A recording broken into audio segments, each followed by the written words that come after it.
So, hello everyone, and welcome back to another episode of the Out of Program podcast. Today we're joined by Dr. James Kuht, an RAF doctor who has had a diverse career in clinical practice, innovation, government, and military, before then going on to found the AI startup Pear, which is a learning platform for AI skills. Welcome to the show, James. Hey, thanks for having me, Jing. Looking forward to this one, dude.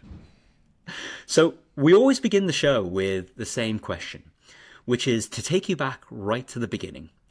What got you into medicine? I think, like everyone else, there's an airbrushed story to this that we told in our interviews to get into medicine, and then there's, a slightly less glamorous version. The airbrushed story, of which, part is true, is that my grandma was a nurse and, as a kid grew up hearing her gory sort of nurse stories, was inspired by those. She gave me a book when I was a young boy to read, which was One Life, the autobiography of Christian Barnard, the guy who did the first heart transplant on a human successfully. Loved the book and was inspired and thought, hey, I'd love to be a doctor. That is partly true, and that's the story that I told in my medical school interviews. The slightly less glamorous version is I went to a pretty bog standard comprehensive school in the Midlands. I was one of the best in my class at maths and science, and the only real job that I knew you'd do if you were good at maths and science was be a doctor or be a maths or science teacher, and I genuinely didn't know any other options career-wise, and I thought, hey, doctor sounds prestigious, it sounds great, yep, I'm interested in it, let's do it. And you know what? I'm glad you were candid enough to share that, because I think that's the case for so many medical students. You make the decision when you're 16. I mean, you don't have any real world experience to kind of base it on. And I think for many people, certainly coming from comprehensive schools, non-private schools, the career advice that we get is fairly limited. But you can bet that they all want, as many medical students as possible on their books, in their prospectuses. So it makes sense. Yeah, and I just remember, work experience, this would have been another nightmare for other people, in comprehensive schools too. I managed to get 1 week of work experience in the George Eliot Hospital in Nuneaton, the hospital where I was born. And I remember the work experience, things you'll do on your work experience sort of sheet came out at the beginning. And I remember number one on the list was you'll get the chance to water the plants next to patients. And I was like, wow, this is going to be some seriously insightful work experience. Definitely enough to make a life-changing career decision around. So yeah, well, I guess a lot of people listening have had similar experiences to that. Yeah, I think when I volunteered at my local hospital, Aintree University Hospitals at the time, Yeah. I had the big responsibility of handing out the sandwiches. So, yeah. I guess I should be grateful because at least, my task involves some human interaction. Lucky you. Yeah. So, so that was your kind of, rationale for pursuing medicine. And what was Yeah. your experience like as a medical student? I mean, pretty good. I had a pretty good time. Obviously, we were in the same year at medical school at Oxford, which is pretty wild to think back now. I don't know about you, Jing, but I don't know whether I ever told you this, but I didn't actually want to go to Oxford. I wanted to go to Edinburgh, and my second choice was Southampton, but I got rejected by both. So Oxford it was. And I guess that my experience was a bit mixed because of that, because I wasn't really that wild about doing a 3-year preclinical that was highly academic. Quite a hands-on person, and doing 3 years of essays and tutorials and things. It wasn't 100% my cup of tea. I was itching to see patients, but I did find I enjoyed some subjects, physiology in particular. So I guess, if I look back and I had a lot of fun, a lot of socializing. I was in the RAF by that point, did a lot of flying, skiing, loads of great fun stuff. We did, the pantomime in medical school. And academically, there were some things I loved and did really well in, particularly the physiology side and some of the clinical placements. And then some things I utterly scraped through. I think in first and second year, I scored the exact pass mark in two out of the out of 3 subjects, but then went on to come top of the year in the research project. So it was a bit of a varied experience. Some things I was absolutely scraping through, and the things I liked, I loved. Despite your reticence, it sounds like you really made the most of your experience, explored a lot of different things. And whilst it sounded like a bit of a mixed bag to begin with, you came out with flying colours towards the end. So well done for that. Well, a bit more luck than judgment, I think, Jing, on this. I mean, the research project, I don't know whether you remember this, but you used to have to pick from a very long list of the projects available for your intercalated year. And I remember looking down the list and thinking, my God, most of these sound extremely boring. I mean, looking at some really, esoteric G protein coupled potassium channel or something, I could not be less interested in that. But one of the projects was, what is the basis of consciousness? And I thought, wow, that sounds good. And it turned out to be all around, neural networks in ferrets. This was obviously back in 2011, 2012 when we did our intercalated degree. And I guess I just get that story in there because that's when I first was sort of, introduced to neural networks, the actual neural networks in ferrets, around about the time that artificial neural networks were really kicking off as the underpinning algorithm of modern AI, and were coming to prominence with ImageNet and things like that. And that's what really completely changed, the trajectory of my career, and what ultimately my career has been built around by a completely fluke encounter with neural nets back in 2011, 2012. Wow, I can't believe I'm hearing a story of an undergraduate project, inspiring you, later on down the line. And of course, we'll touch upon that, later on. But I want to stay on the subject of medical school and, some of the early years. Whilst I suppose a big prominent part of your kind of journey, which you just mentioned earlier, was the RAF, because you did something slightly different to other medical students. So would you be able to kind of, elaborate a bit more on, that experience with the RAF and, what your motivations were for getting involved? Absolutely. And again, comes down to a lucky encounter, Jing. I mean, I was on holiday as a 15-year-old with my family in Egypt and bumped into an RAF pilot on holiday. And I basically just wanted to be him, Jing.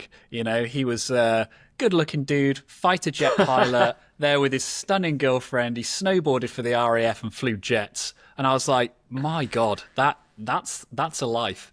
And when we got back, by the end of the holiday, he said, "You really should apply if you'd like this. This is the life for you." So I got back, applied the day I got back to join the RAF.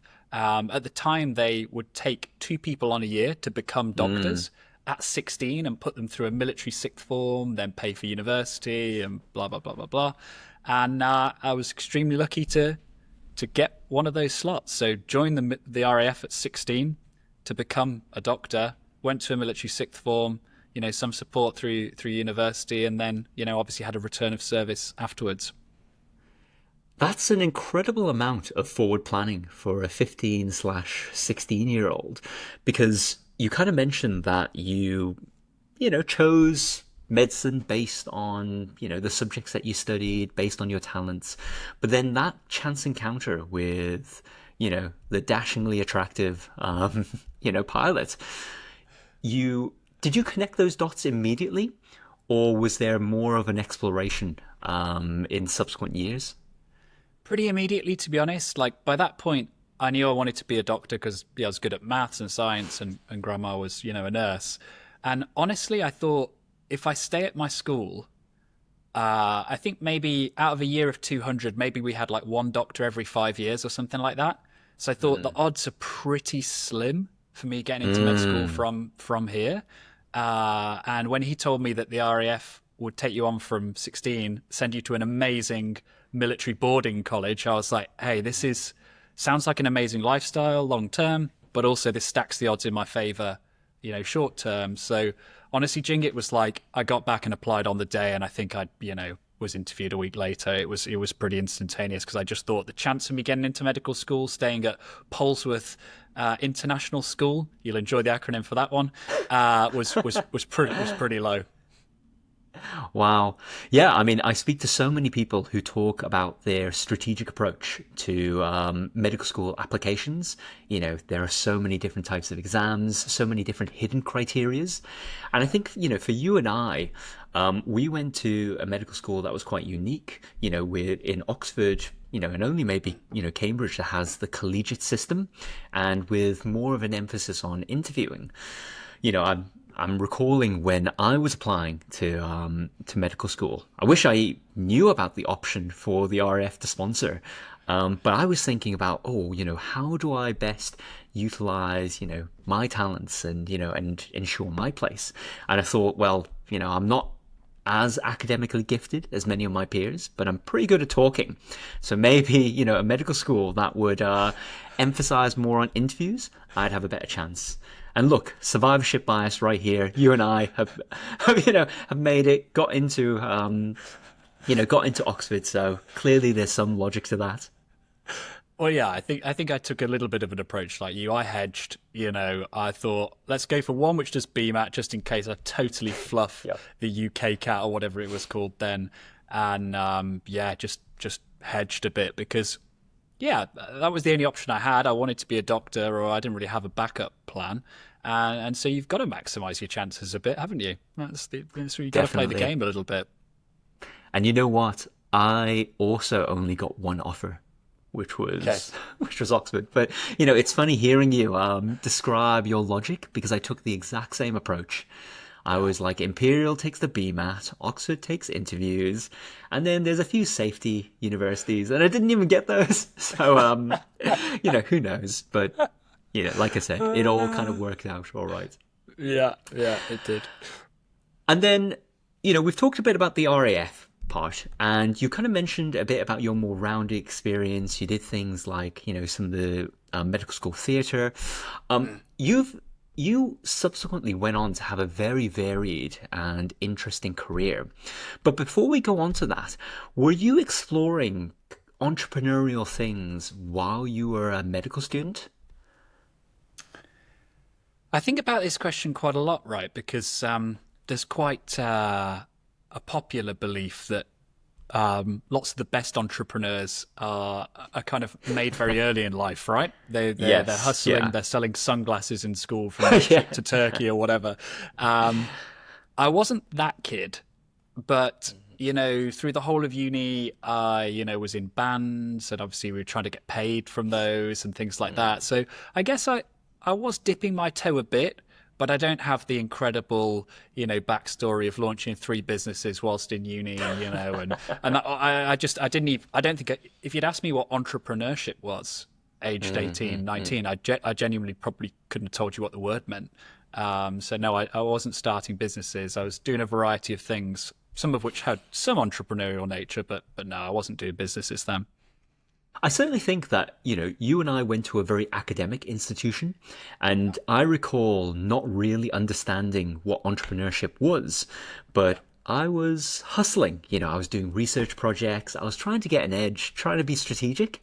And it Yeah. sounds like there was a certain aspect of that in your own journey as well, at least translatable skills that applied well to later life. Now, we've talked a bit about the journey in medical school. You then graduate, and I think you mentioned that you needed to do a return to service. So, did you then join the RAF? What did that look like? Yeah, so I was technically in the RAF from 16, though I kind Ah, of okay. commissioned as an officer halfway through university was how it worked. So you have a return of service then to sort of pay back, the investment the RAF's made in you. And depending on which, levels of training you get to, you incur further returns of service, as things go on. So yeah, I went on to do my foundation years. In the military, you get a choice of 5 hospitals to do it in. I chose Middlesbrough to do it in. I just quite fancy going to Yorkshire. I was quite into the outdoors. So I did what I think would probably be a normal foundation years, a couple of years, just like, most of my NHS colleagues, just on a slightly different, pay scale and with a little bit more time doing military stuff and doing military exercises and stuff. But yeah, I had a pretty standard 2 for foundation years up in Middlesbrough. And then at the end of foundation years, the thing where it gets different from military doctors is then you take 1 to 3 years doing a military specific SHO job, basically in primary care. So for me, that was in RAF Leeming, so an RAF base, and Catterick Garrison, where I focused on using machine learning to diagnose trench foot in soldiers. That's when I came back to the neural net stuff. But some Navy doctors will end up on ships or submarines, and some Army doctors will end up deployed as an SHO. But hopefully that gives you a flavour for like what the early years of a military doctor are like, because there's some big similarities, but that one big difference when you get to year 3. So then, did you complete your return to service? I did in the end, but in an odd way, right? My return of service was, I think, 6 years after foundation. Now, I did those 6 years, but I did very little of it as a doctor, right? Because I spent most of my military career after foundation in tech. So tell us a bit more about that, because, looking at your career, you start getting really involved in things that are, I guess, a bit more adjacent to medicine, but very much within the military. You got involved in things like the J-Hub, and I guess started getting involved in more kind of the politics and the military side. So do you want to elaborate a bit more about how that all kind of came about and what you did? Yeah, so I'd got really interested in machine learning after the intercalated degree, and I dabbled a little bit towards the end of uni. But when I was a foundation doctor, you remember you have to do those quality improvement projects, those audits and things like that. I don't know whether you still have to do them, but I basically thought most people were doing total waste of time. Antibiotic guidance, educate, nonsense. So I did mine on, I did it automating the creation using software of clinical letters. So I used it as an excuse to get much better at coding and starting to do software projects. And then in my second year, I moved on to looking at how you could use machine learning to diagnose trench foot, non-freezing cold injuries in soldiers, because that's a massive problem still in the British military. So I was using those things you're forced to do as a doctor, these quality improvement projects. I was using them as an excuse to pursue my passions, which was software projects with a bent towards machine learning. Now, at the time, that was really unusual, right? In 2016, 2017. So I got quite noticed because of that. And it got to the end of my second or third year as a doctor. I just got my cardiology training number. I was about to start IMT, I think, a month later. And someone called me up and said, "Hey, I work for this place called the J-Hub." I'd never heard of it. I was like, "Cool, what's that?" He was like, "It's a military innovation hub based in London, just focused on how do we get the latest technology into the hands of war fighters." I was like, "Is it medical?" He was like, "No." I was like, "Great." He was like, "I've seen what you've built with, machine learning. Do you want to come and work for us?"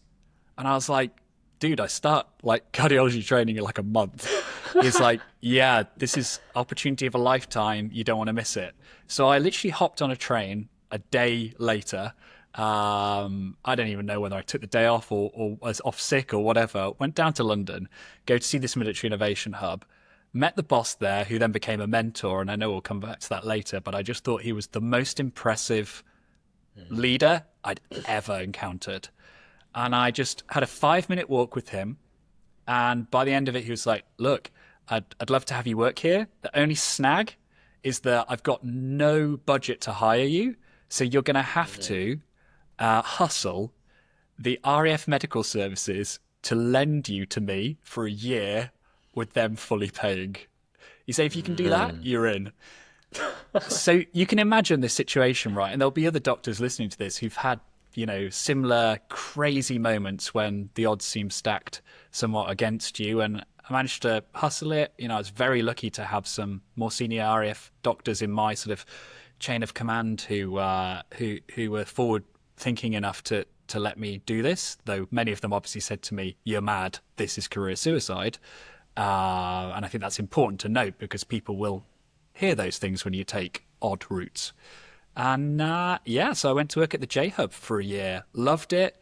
Before I ended, they said, "You're never going to extend this, you've got to come back to medicine." I extended it for 6 months. And yeah, we can come into the 10 Downing Street stuff in a minute, but hopefully that gives you a little bit of flavour to how I got really into tech. God, it sounds like the synopsis for the Avengers. You know, Nick Fury taps up like, the world's greatest. I think it was just a Absolutely. lack of other options, mate. And but I just want to go back on something that you said, which I think is a really important lesson and a commonality that I find with a lot of entrepreneurially minded clinicians, which is that frustration that you find in relation to some of the hoops that you need to jump through when you're going through training. You kind of mentioned the absurdity of audits and these kind of exercises that you're forced to do to progress. And many doctors or clinicians will end up doing absolutely boring, painful, like menial tasks. But you took that, and I guess, and in some ways it was a constraint.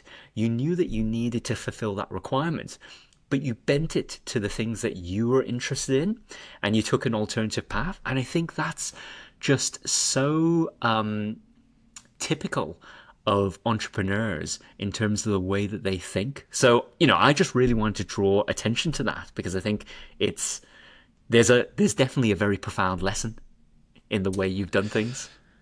Yeah, I think too few people make the most of these opportunities, or what most people would see as, blockers in their way.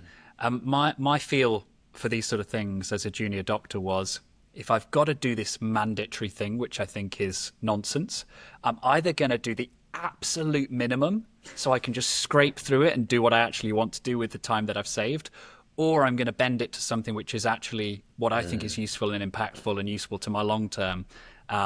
Which is, yeah, I think is the right way to think about those things. The worst case is to do the middle road, where you spend a load of time on something you don't care about, that you don't think is impactful, and you Yeah. become, one of these doctors who's sick of everything, frustrated with life, and moaning about the system. It just doesn't help anyone, least of all yourself. Exactly. I completely agree. So then you had that experience with J-Hub. You were handpicked for this crack team, and you did some really interesting but non-medical work. I guess before we talk a bit about Downing Street, I want to ask, how did you feel about moving out of medicine, at least for a period of time? Like, did you, I guess, have some regret about not being clinically practicing at that point? Or were you quite relieved to be out the system for a short while? To be honest, I was so energized by working there for a leader who was investing in me, um, that I think I barely gave a thought to medicine. Honestly, I was enjoying myself so much. I felt like my learning rate was so high, and I felt like I could have a really big impact there, that I just didn't have time to think about the consequences. Really, I just felt like I was doing the right thing in the moment, and I guess this theme will come out, multiple times now in our conversation. I didn't have a grand plan for my career. I just followed what I thought was most professionally satisfying from a selfish perspective and most impactful, and I tried to optimize for that all the time. And I took, relatively short-term decisions to do that, and by some good fortune, that's kind of panned out, really. I guess that moment was probably a key crossroads for you, even if you weren't aware of it, because you did move out of clinical practice. Did it ever cross your mind that maybe this would lead to a completely different career where you would not return to medicine? Yes, yeah. I think by the end of it, it did. So to give a brief sort of run through, Jing, of my time at the J Hub, I ran 4 projects there. So my job was basically to find opportunities, like things that weren't going well in the military, try and match them with off-the-shelf technology that might solve them, that is dual-purpose tech, something that's being used in the civilian sector that could be useful for the military, and then run a pilot for up to 150,000 quid, see if it worked, and then pitch for up to 5 million quid to roll it out. So that was my job. So I ran 4 projects. First one, I got sued for almost, and it got killed within maybe like 2 or 3 months. Second one, ran a pilot of it's a mixed reality simulator actually for medicine that time, training people to spot nerve agent poisoning. And it was a very Wow. cool project, like amazing tech, super cool. Unfortunately, it didn't really work. Blew about 500,000 on that one, and I don't think it's ultimately succeeded. Yeah, third one wasn't a great success either. Million quid. Fourth one, terrific success. The only one of the four that was a success, really. But I just share that because I think there's a lot of glamorizing of running innovation projects, the entrepreneurship stuff, and I find it personally energizing, exciting, and that's at that point. By the end of that time, I thought, hey, I want to do this for the rest of my career, most likely. But there were lots of unglamorous moments in that. Two threats of serious legal action. Thankfully, neither went through. Three arguably failed projects at a cost of probably £1.5 million of taxpayer money, which we should take really seriously. And one success, right, which I think paid for the others many, many times over. But yeah, it's not all roses, as you well know as well. Yeah, and you know what? In describing that, you're beginning to sound like a VC. You only need one to return the fund. Oh God. How did J-Hub or the military view that hit rate? Because we're in, at least in medicine, we're in a line of work where they're very risk adverse. No one wants failure, even if it dampens the upside. I can imagine the military would have a similar feeling, but how was that? Yeah, so I think the military's fantastic innovation in times of war. When the stakes are much higher, and if you don't innovate, then you get beaten by the enemy, right? So military fantastic at innovating in a time of conflict. Outside of conflict, not so good, right? Because there isn't the mandate for change.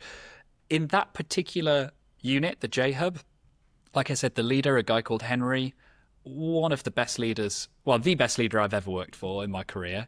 He'd done a stint at Google. He'd done a lot of operational tours and done a lot of the military innovation. And he set that unit up for success and gave us the freedom to fail, but also set up the processes that hopefully when we did fail, we did so relatively early, and that when we were succeeding, we could really double down on it. So it was very much encouraged in the J Hub. It was a phenomenal place to work, and it really encouraged that sort of portfolio approach. But I don't think that's the norm across the military, except in times of conflict. I'd love to see more of that kind of model spread out Yeah. across the NHS in NHS trusts.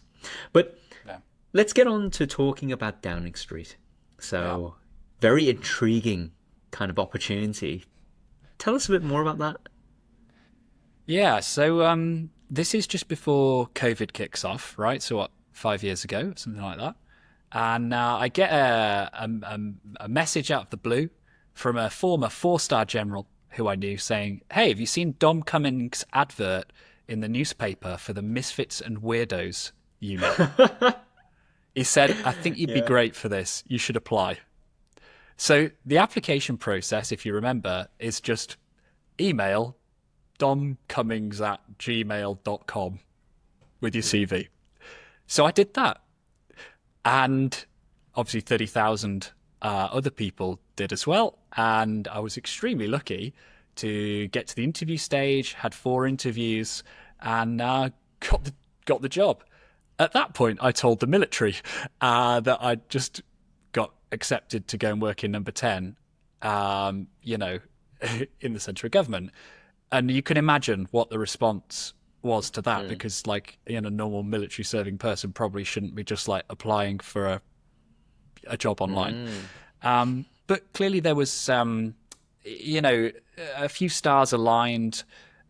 Basically, Dom realised that he couldn't lead a team within number 10. That would be, not ideal for the people working for him, that there would actually be a civil servant come in, that it would be a data science team. So that sort of sorted out some of the structural stuff in number 10 that could make the military comfortable that I'd be going there, not as a politicised person, but specifically to work on data science. Yeah, and again, was really fortunate with leaders in the RAF and the military who were willing to take that risk on me going there. And again, you have to convince them, Jing, as you might imagine. Show them what's in it for them, show them what's in it for the country. Make sure it's not all about you. And I was very, very fortunate to get a secondment from the military to be one of the founding members of Number 10's data science team. And extremely fortunate again, not in the plan, but phenomenal couple of years there. Yeah, I think you're probably one of the few people that can make the case that what you're doing is a benefit to the country. I mean, working for Number 10. I don't think any of my work could so directly link. Well, yeah, it was really interesting, and I guess there's one story I'd love to share here, Jing, just because we've already talked about audits. One thing that we're always told when building a business, right, when we listen to Y Combinator or go on the NHS Clinical Entrepreneurs Program or whatever, is to make sure to really clearly define the problem, first, and really find a problem that's worth solving. And I think lots of people pay lip service to that, and they just jump straight to the solution because it's great fun to build, right? I'm guilty of this myself all the time. Yeah. And I think what really set us up for success building Number 10's data science team was I had an incredible colleague called Jen Gold, and she insisted at the beginning of 10 Downing Street, no input from me, this is all Jen, that we do an audit of the evidence grading of advice going to the Prime Minister and Cabinet to make the country's, multi-billion pound decisions which affect 65 million people. And of course, I can't share the results of that audit, but that gave us the problem definition for us to work on as a team. And it also gave us a clear benchmark for us to re-benchmark, re-audit against later. So just to bring it back to our conversation before, and I would class that as the re-audit cycle of a lifetime. I just think for people listening to this who are entrepreneurial, who want to start a side hustle, who want to go and do a startup, who want to do clinical entrepreneurs, I hope that gives you a sense of, no matter how exciting your solution is, no matter, building dashboards for the PM, digital twins of major cities, whatever it is, you need to start with a diagnosis of what you're actually trying to fix. So you've got some chance to work out whether you're actually successful or not in the future. And that was the underpinnings of the team's success and the reason that team's still going and is 25 people in 10 Downing Street even today. God, you've got so much to thank for the impact of audits for your career. Anytime now people complain about doing an audit for a hospital, I'm going to point them to this episode and say, this is what happens when you take that concept and you run it to an extreme. It's truly inspirational. Yeah, it's not a sexy word, but it's an important thing to do. So how long did you spend then in Downing Street? How was that experience and how did it come to an end? Yeah, so I was supposed to spend a year there. I got that extended, again, unpopularly, as you might imagine. And then, so I would have stayed for 2. But then I got a call partway through my second year from a guy I knew well who'd just been made the commanding officer of a very prestigious regiment. And he said, look, I've just been made the commanding officer. I found out today I want my time to be about tech and AI. And I want you to come and be the regiment's first chief technology officer. He said, will you take the job? And I said, no. I said, I've got this amazing job in Number 10. Why would I do it? And he said, hey, what are the things I could do for you that would make you say yes? I said, I got to give that some thought, dude. And obviously I went chat to my wife and, we obviously drew up the laundry list of, what we'd want. And I spoke to him and he just, there was 4 things and he just said, yes, yes, yes, yes. And I was like, Jesus, I guess I'm leaving Number 10 then and going over to this regiment. So yeah, that's how it ended. Wow. So he basically made you an offer that you couldn't refuse. Yeah, yeah. I should have made the offer the four things much higher, Jing. You see? I assume you just wrote a number on a small scrap of paper, slid it across the table, and let him unfold it. I mean, you've probably had this before, right? Where you've probably tried to raise from some sort of investor, and they just said, "Yeah, absolutely, sign the term sheet," and you thought, "Oh my god, I could have added another zero onto that." God, I think that speaks more about your fundraising experience than it does mine. But I wish it did. um, so so what you describe is really interesting. CTO of a specialist regiment. Is that a structure that still exists today, or was that just a completely unique role that they created just for you? Yeah, I was the first CTO, I think, of Mm, a regiment, and that one was a unique one. It was a big regiment, and it had a lot of tech already. Um, but yes, as far as I'm aware, there are now other CTOs of other units, and yeah, I mean, I don't think that's surprising to anyone, right? I don't think I take any credit for that. You know, the mm. rise of tech over the last couple of decades probably means it should have happened before, if we're totally honest. But I think now more than ever, the urgency there to have people who vaguely know what they're doing with AI and software is, just look across at Ukraine and the importance of drones, consumer drones there, software for intelligence, of AI for targeting and things like that. I mean, it's completely pivotal to modern warfare if you don't want to send guys running across bomb-ridden plains. Yeah, it's just yeah.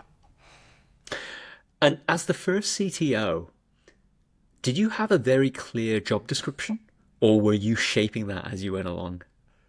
I was asked to draft my own job description, Jing. Very So nice. yeah, definitely not a clear job description. Really challenging for me personally, actually, Mm, on many levels.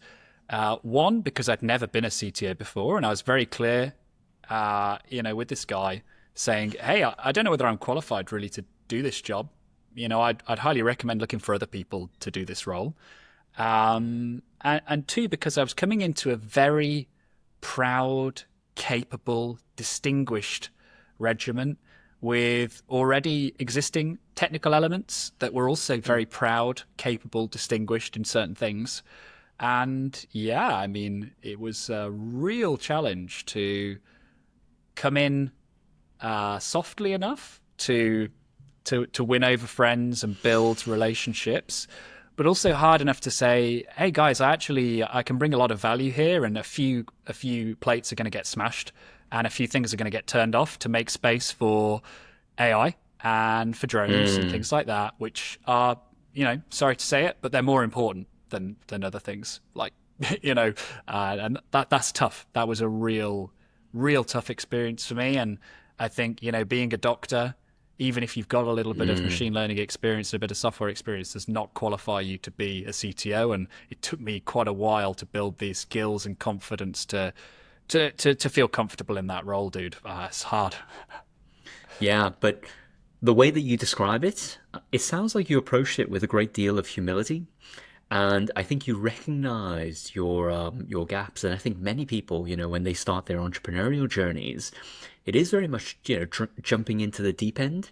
And it sounds like that was a pretty tough experience for you, but one that you really kind of weathered and ultimately succeeded.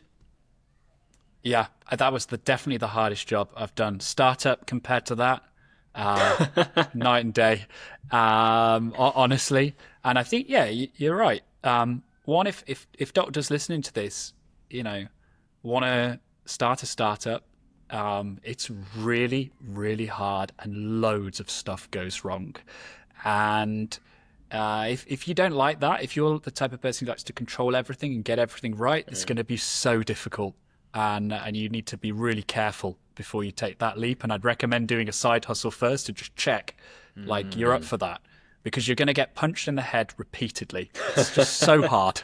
But if that excites you, and you like having a fast learning rate and being across a load of things where you're very much in the deep end, as you put it, then there's nothing better. It's phenomenal. It's great fun. I mean, we've both had this, right? You doing the Yeah. operations side, and now a different role for you now as with your transition recently, and it's so exciting to learn new things. It's intoxicating, especially when they lead to impact. Absolutely. And I think that's a really nice segue to talk a bit about the startup that you founded. But before I ask you about that, I would be remiss not to ask a question about the MBE that you received. How much can you share of that? Because I'm sure many people listening, myself included, are curious as to how you kind of got this accolade.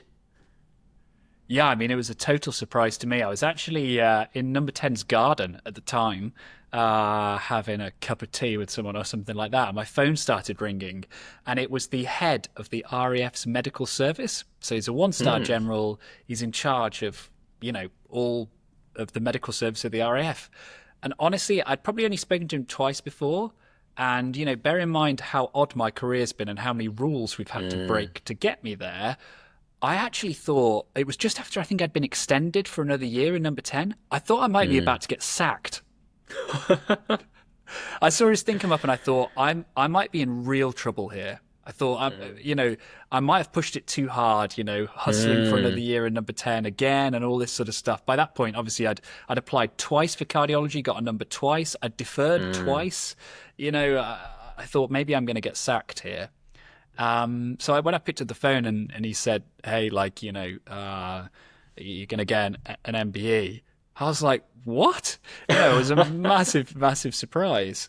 Um, yeah, I mean, it was mainly for services to software and AI in the military, as you might imagine, and that was my one Hmm. big project in the J Hub, which actually worked. Right, so I built a Hmm. software and AI upskilling scheme in the military, and the thing which really made it work, Jing, and we both know this, it's all about distribution, right?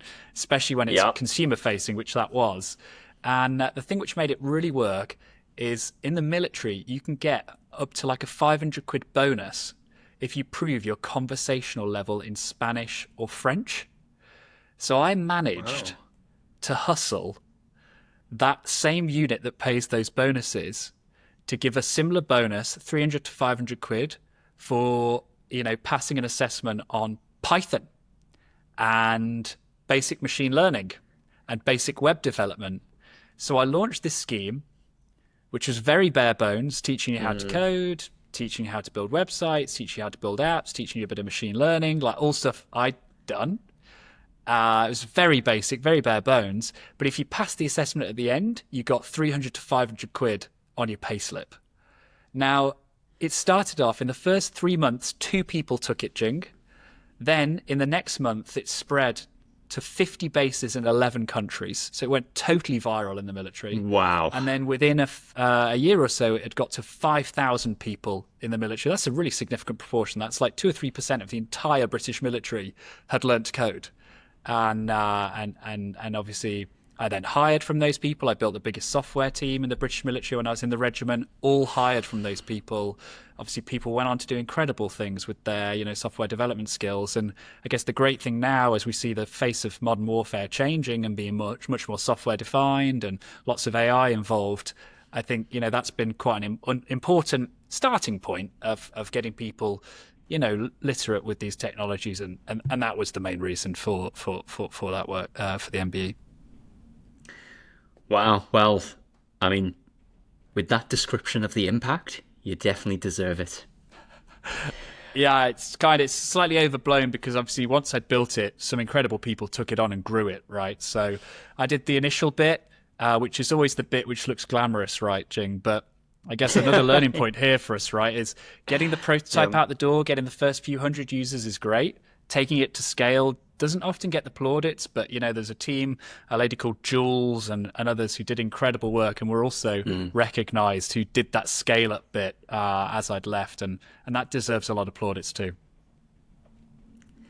And we now get to the point where, we can talk a bit about the startup that you founded. You Yeah. mentioned, your experiences on encouraging, the military to adopt and learn, coding skills, AI skills. Talk me through kind of how the idea for Pear came about, and what got you started there. Yeah, again, there's the airbrushed story to this, Jing, and then there's the real story. And I'm going to share the real story because I have a feeling for your audience, this is more valuable. So I think a year or so before I was due to leave the military, I was in this incredible job as CTO of the regiment, very, very high stress. But I also thought, hey, this is as good as it gets for me. As a technologist, this sort of job, it's awesome. The next jobs I'm going to get, I'm going to be driving a desk or procuring like tanks or something. And I'm not interested in that. I want to be going on ops. I want to be, entrepreneurial. I want to be connected to the real world impact. So I knew I wanted to leave, and I knew that I wanted to do a startup. I'd done all this innovation within the bounds of the military, and I wanted to see, hey, when the rules are gone, essentially, when there's freedom to really innovate, and you've got a really clear outcome metric, money, revenue, Yep. like how well can I do? Like, am I an expert at bureaucracy, Jing, or am I actually an entrepreneur? Because I genuinely had that question in my head. So I decided I wanted to do a startup, and I thought, well, hey, what am I good at? And of course, the thing which has really characterized my last 5 or 10 years has been AI, but crucially AI upskilling. So I built this AI upskilling scheme in the military, and then we didn't touch on this, but in number 10, my main focus was actually data science upskilling of senior leaders and politicians. And I built a scheme there which upskilled 8,000 senior leaders in government. So again, there was this really clear theme. I like building things, but the thing which I've had the most success with is AI skills, technical skills. So I wanted to do it, started working on it, built V1 myself. It was very bodged, and very quickly realized I needed a co-founder who was better at software development than me. Spoke to about 10 potential co-founders, down selected what I thought was the best one, who was my co-founder, Mark. Convinced him. He was in the military as well. I'd actually hired him before. He was my lead software engineer where I was working. And, we both signed off from the military. A 1 year notice period, Jing. So there's quite a long lag time on Wow. this. And we started building in spare time. Now, again, this is another thing which is just maybe worth pausing on for a minute, because I think this is really important for people thinking about doing this. When I spoke to my mentors about doing a startup, one of my mentors is a guy called Tom Hume. He's the European head of Google Ventures. So he is an incredible investor, very well known. He's also had a successful glistering career in startups too. And I said to him, hey, I'm thinking of doing a startup. This is what I'm thinking of doing it in. And he was just like, dude, don't bother. He was like, cash out now. Like, you've got a great, last roles you've been in. You could get a fantastic head of innovation job.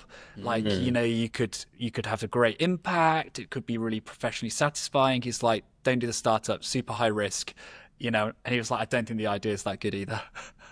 And I said, thanks, Tom, but I'm probably going to do it.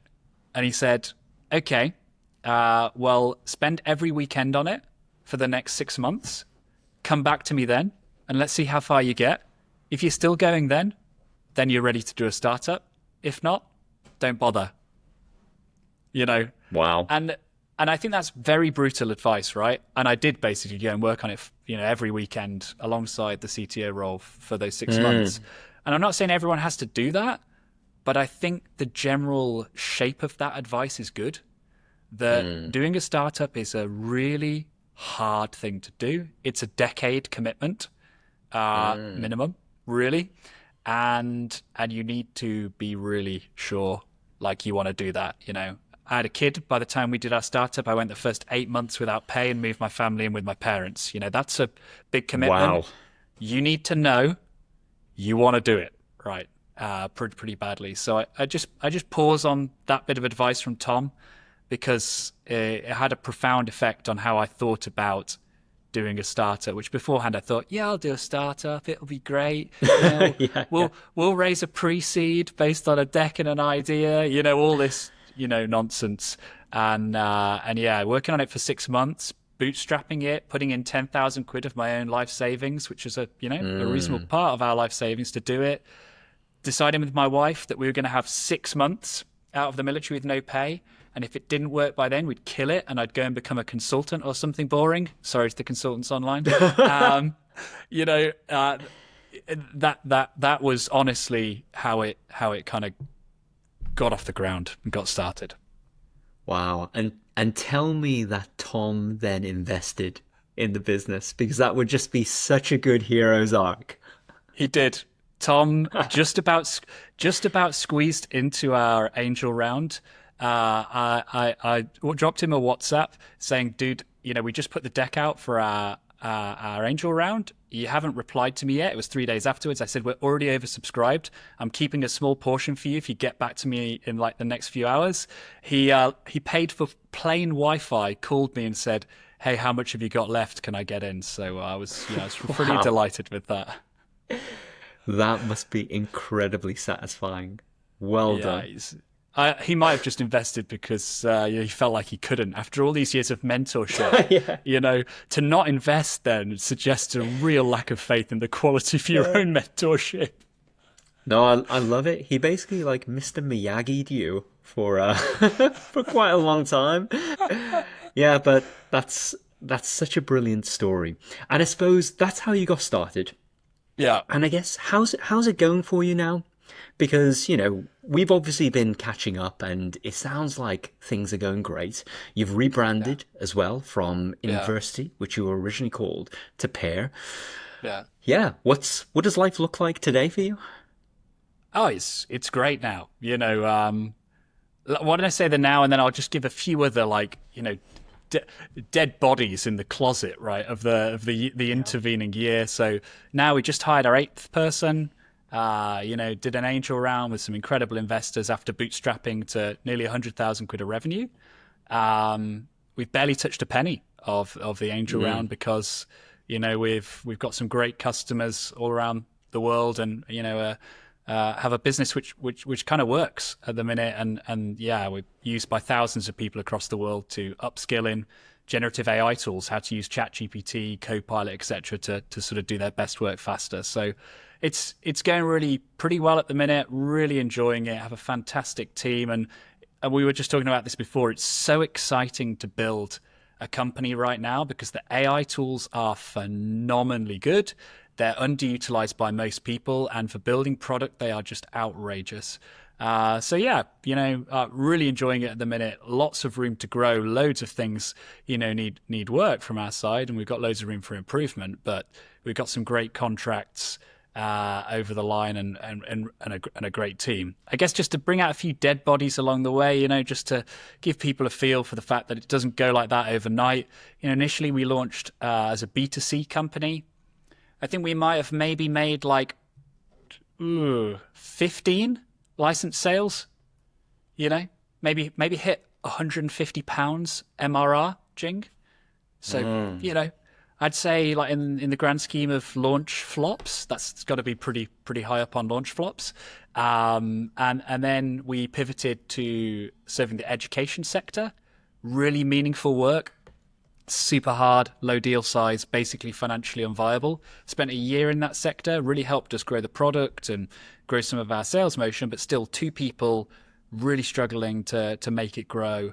And then we dipped our toe in the water with government and corporates and in December, so 5 or 6 months ago, and really quickly found what I guess is early product market fit.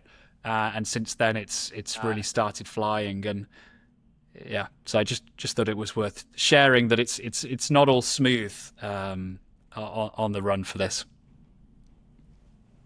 Of course. And that's the iceberg of, starting a business. There's all the kind of great PR and all the kind of tidbits that you share on LinkedIn, but the reality of it is it's a real hard graft. And I think certainly, hearing your story from right from the beginning to where you are today, you can kind of see how, some of those experiences, the challenges in all the many different, varied roles have kind of built up to this moment that has positioned you really well. And yeah, like it sounds like the business is going amazingly well, going from strength to strength. So it's really great to hear. Um, I think we've ran out of time. Um, just to finish things off with one last question, which is you've already given us some great nuggets, but what is one piece of practical advice you would give to other clinicians that are looking to kind of leave the traditional path? What would you say to them?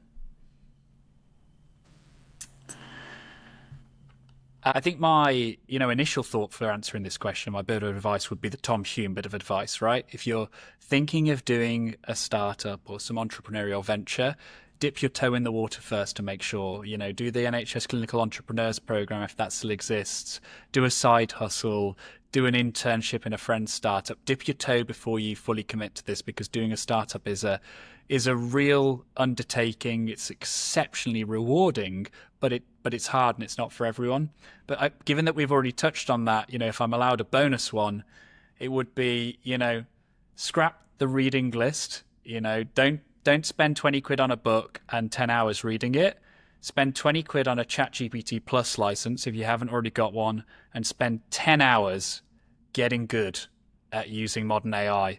Use GPT-03 and the latest reasoning models, see what the capabilities of those are, try them out for image analysis, try building software prototypes with Lovable or with GPT-03 in the canvas, try using it for data analysis.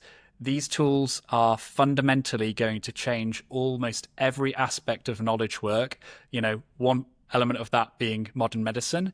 And I think you should just be aware of like what the capabilities and lack of capabilities are for these tools right now. And B, if you're going to start a company, like this is the space you got to focus. So you do really well to seriously invest in getting good at using generative AI tools now because they are going to change the way we work.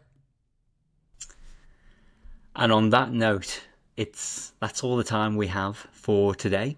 Thank you so much, James, for joining us.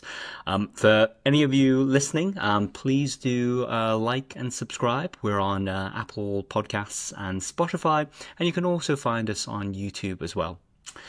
Till next time, bye bye.